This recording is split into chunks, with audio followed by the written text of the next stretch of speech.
मेरा नाम मंजू है। मैं एक 32 साल की विधवा हूँ जो कि बैंक में नौकरी करती हूँ। मेरी एक 5 साल की बेटी है अमित से।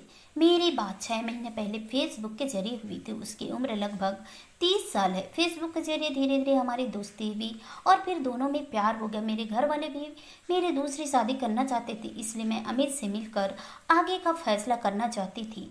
वैसे भी अमित मेरे बारे में सब जानते हुए मुझे मेरी बेटी सहित अपनाना चाहता था। एक दिन अमित ने कॉल किया और कहा, मंजू हमें बात करते हुए कितने दिन हो गए। क्या आपको नहीं लगता अब हमें मिलना चाहिए और अपने भविष्य के लिए कोई फैसला करना चाहिए। मैंने कहा, मिलना तो मैं भी चाहती हूँ, आपसे बताइए कहाँ मिलना है। अमित ने कहा, इस रविवार का प्रोग्राम बनाते हैं, आप दिल्ली आ जाइए। मैंने भी कुछ सोचकर मिलने की हाँ कर दी। रविवार का दिन था। अमित अपने तय किए होटल में पहुंचा जहां मैं पहले से उसका इंतजार कर रही थी। अमित ने मुझे हाथ मिलाकर हेलो किया और पूछा कि मैं कैसी हूँ। मैं मुस्कुरा कर बोली, मैं ठीक हूँ, आप बताइए। उसने भी वही जवाब दिया। उसके बाद अमित ने कहा, देखो मंजू, तुम तो जानती हो मेरे माता पिता तो है नहीं, भैया भाभी हैं जो कि मुंबई में रहते हैं और बहुत जल्द यहाँ आने वाले हैं। जैसे ही वो आते हैं मैं तुम्हें मिलवा दूंगा। मैंने कहा, ठीक है अमित, पर इससे पहले तुम मेरे माता पिता और मेरी बेटी से मिल तो लो। इतना बात कर ही रहे थे कि इतने में हम दोनों का ऑर्डर भी आ गया। हमें भूख भी लगी थी, इसलिए हम दोनों ने खाना शुरू किया। उसने मुझे कहा, देखो मंजू, मैं चाहता हूँ तुम पहले मेरे भाई भाभी से मिल लो, फिर हम तुम्हारे माँ बाप से भी मिल लेंगे। अभी मैं 10-12 दिनों के लिए दिल्ली में ही हूँ क्योंकि मेरे भाई भाभी अगले हफ्ते आ रहे हैं और मुझे भी यहाँ काम है। फिर हमारी शादी फाइनल करके ही यहाँ से जाऊँगा। अमित मेरा हाथ थाम कर प्यार से बोला। मैं शर्मा गई। खाना खत्म कर हम दोनों उठ गए। ओ सीट, लगता है मैं अपना पर्स होटल में ही भूल आया। मेरे सारे कार्ड्स भी उसी में हैं। जेब में हाथ डालता अमित परेशान होकर बोला। मैंने कहा, कोई बात नहीं, पेमेंट मैं कर देती हूँ। नहीं नहीं, तुम क्यों करोगी, पता नहीं कैसे ये गलती होगी, पहली बार तुमसे मिला और ये सब।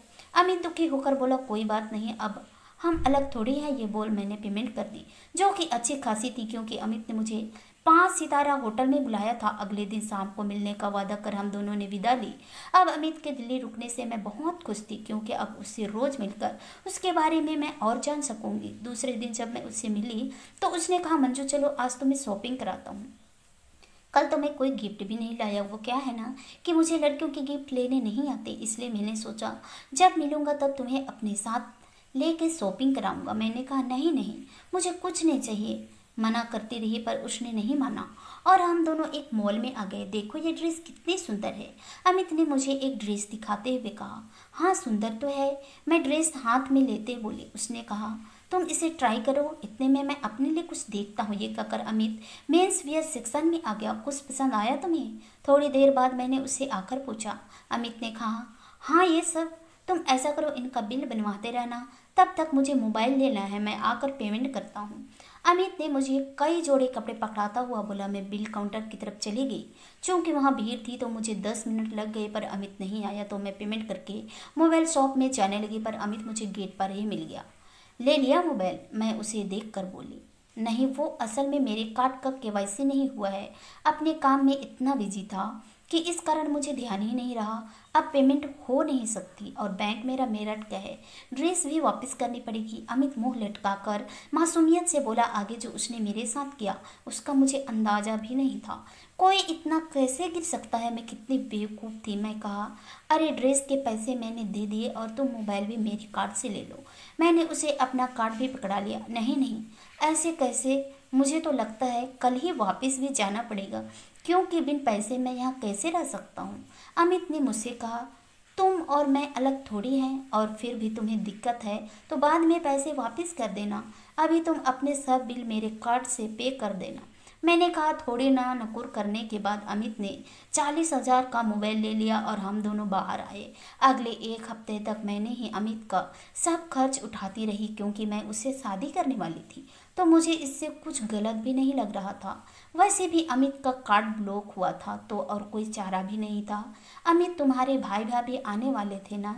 एक दिन मैंने पूछा। हाँ, पर अभी आए नहीं, अमित ने मुझे टालते हुए बोला। अगले कुछ दिन वो मुझे ऐसे ही टालता रहा। अब मुझे शक होने लगा अमित पर कि कहीं वो मुझे बेवकूफ़ तो नहीं बना रहा।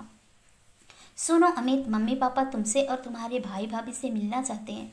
ऐसा करते हैं, वो लोग यहाँ नहीं आ सकते पर इस रविवार हम मुंबई चलते हैं और उनसे मिल लेते हैं। एक दिन मैंने अमित को फ़ोन करके कहा। उसने कहा, अरे नहीं नहीं, वो लोग खुद आ जाएंगे। अच्छा ये बताओ, आज कहाँ चलना है? मेरे होटल चलें? अभी तक हम पब्लिक में ही मिले हैं, थोड़ा वक्त हमें अकेले में भी बिताना चाहिए। अमित ने जब मुझसे ऐसी बात की तो मैंने भी आज कह दिया, नहीं अमित, तुम पहले मुझे अपने भाई भाभी से मिलवाओ, या फिर कम से कम मेरे माता पिता से ही मिल लो। अब हमें यूँ मिलते हुए 15 दिन हो गए। मैं अमित से कहा तुम। वो फिर कहने लगा, अच्छा कल मिल लेंगे, आज तुम आ रही हो ना मेरे से मिलने? मैं सोच में पड़ गई। अमित का बार बार अकेले में मिलने बुलाना मुझे कुछ अजीब लग रहा था। वैसे भी मेरे मन में शक का बीज पड़ गया था, इसलिए मैंने इनकार कर दिया और थोड़ा गुस्से में बोली कि जब तक तुम अपने भाई भाभी से नहीं मिलवाओगे मैं तुमसे नहीं मिलूंगी, ना अकेले में ना पब्लिक में। मेरी बातें सुनकर अमित फ़ोन काट दिया। थोड़ी देर बाद मैंने उसे फिर कॉल किया तो फ़ोन बंद आ रहा था। बड़ा अजीब लगा। फिर मुझे लगा शायद अमित ने नाराज़गी में फ़ोन बंद कर दिया। मैंने मैसेंजर में उसे मैसेज छोड़ने की सोची, पर यह क्या? जैसे ही मैं मैसेंजर खोला देखा कि अमित ने तो मुझे ब्लॉक कर रखा था। मैं हैरान परेशान थे और मेरी दोस्त की आईडी से अमित से संपर्क करना चाहा, पर मुझे अमित की आईडी मिली ही नहीं। मतलब उसने बंद कर दी थी। अब मेरे मन में कई सवाल गूंज रहे थे। मैंने अपनी दोस्त से अपनी शंका जाहिर की तो मेरे दोस्त ने कहा, तुझे अभी भी बस शक है, पर मुझे यकीन है वो भाग गया है। तुम्हें पता है वो किस होटल में रुका है? मैंने परेशान होकर बोली, नहीं, मुझे उसने होटल का नाम ही नहीं बताया।